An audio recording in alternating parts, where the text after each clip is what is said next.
মানিকগঞ্জের এক কুলাঙ্গার বাউল শিল্পী, উনি আল্লাহকে এই সময়ে তিনি এভাবে কটূক্তি করছেন যে আল্লাহ তাআলার কথার আমি কোনো আগামাতা পাই না, আমি কোনো মুখ আর গুয়া পাই না। তার ভাষা এটা, নাউজুবিল্লাহ।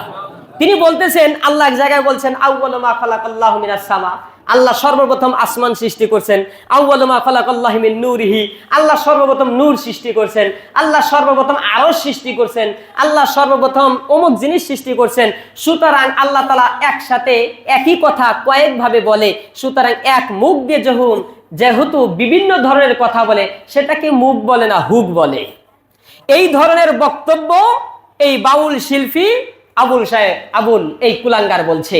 আপনারাই বলুন, যেই মহান আল্লাহ তাআলা ঘোষণা করেছেন আমি সর্বপ্রথম আরশ সৃষ্টি করেছি, আমি সর্বপ্রথম নূর সৃষ্টি করেছি, এটা আল্লাহ তাআলার কথার মধ্যে সমস্যা না, আবার বুঝতে সমস্যা।